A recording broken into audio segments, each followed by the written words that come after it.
Скам на $10 миллионов от мистера Биста. Одна ошибка стоимостью в 200 миллионов. Иск на $500 миллиона за отказ в проведении раскопок на городской свалке.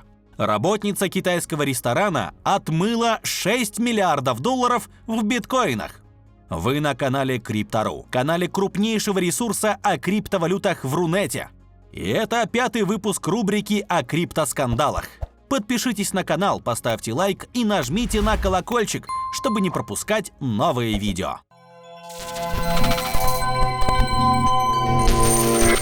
Блокчейн-сыщик, известный под псевдонимом SomXBT, утверждает, что ютубер MrBeast заработал на пампе и дампе курса криптовалют свыше $10 миллионов. Если кратко, на своем канале, где 320 миллионов подписчиков, он продвигал различные щиткоины, пампил их, а затем дампил. Вот лишь часть токенов, которые заскамились. Polychain Monsters, Verge Poker, Superverse, Jigstack, SHOPX. Как утверждается в разоблачении, Джим приобрел данные цифровые активы, активно их рекламировал своим подписчикам, что вызывало рост их стоимости. Однако, когда цены достигали пика, MrBeast якобы продавал свои монеты, что приводило к значительному падению цен на эти активы.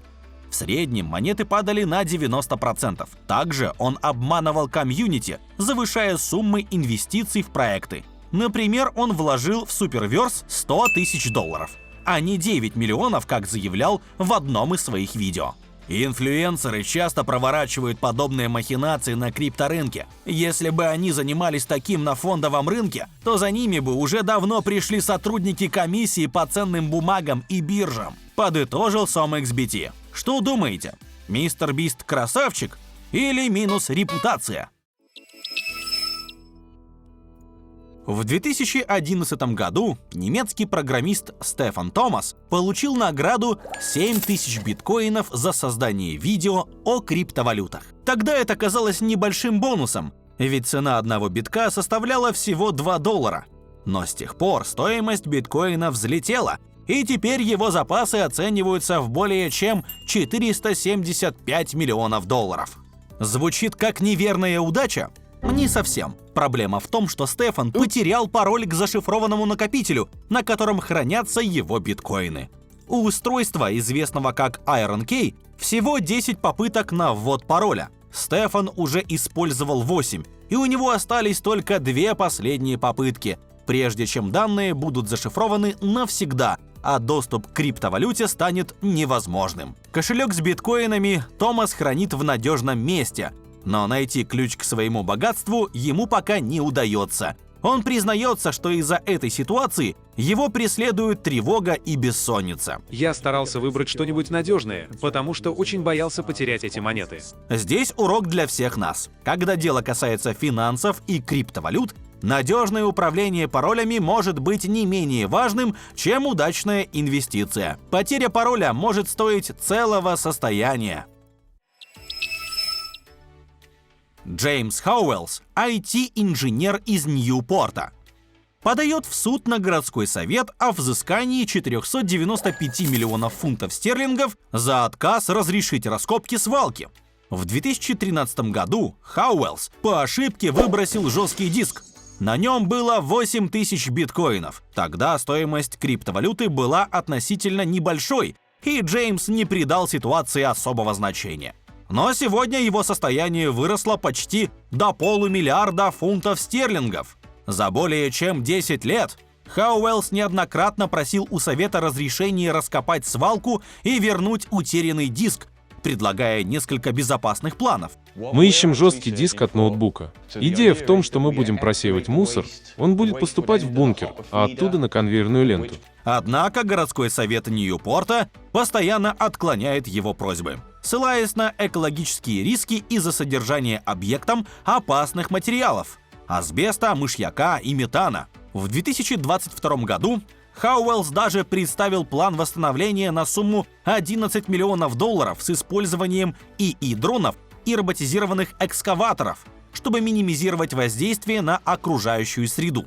Несмотря на частное финансирование проекта, совет отклонил его предложение. также сославшись на неопределенность относительно того, будет ли жесткий диск работать после многих лет под землей. Теперь Хауэллс подал судебный иск против Совета Ньюпорта, требуя 495 миллионов фунтов стерлингов в качестве компенсации за потерянные биткоины. Их максимальная стоимость достигала именно этой суммы. Судебное разбирательство должно начаться в декабре. Однако Хауэллс надеется, что с Советом удастся договориться о раскопках, избежав затяжной юридической борьбы. «Несмотря на наши разногласия, я все еще готов выделить городскому совету 10% от стоимости находки», заявил Хауэллс. Это около 50 миллионов фунтов стерлингов по сегодняшним ценам. Но в будущем сумма может стать значительно большей. 42-летняя Цзянь Вэнь, бывшая работница китайского ресторана в Великобритании, оказалась в центре одного из самых масштабных финансовых скандалов в истории страны.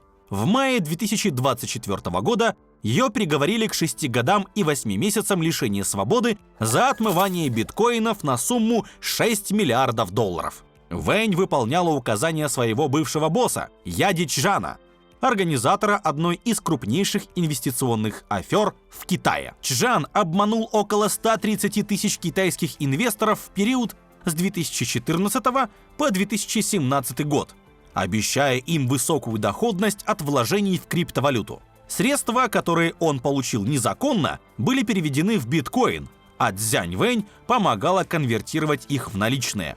Она использовала часть украденных денег для покупки дорогой недвижимости, ювелирных изделий и предметов роскоши. Именно эти покупки и привлекли внимание британских властей. В 2018 году британская полиция провела сложнейшую операцию и конфисковала у Вэнь более 61 тысячи биткоинов, эквивалент 2,2 миллиарда долларов.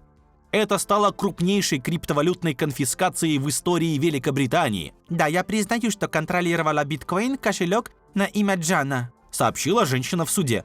но я не знала о криминальном происхождении средств. Ее адвокат настаивал на том, что бедняжку использовали и обманули.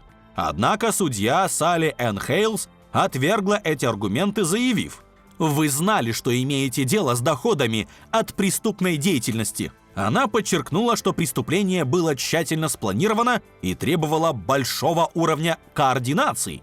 Вэнь, по ее мнению, играла ключевую роль в отмывании миллиардов через криптовалюту, что позволило ее боссу долгое время скрываться от правосудия.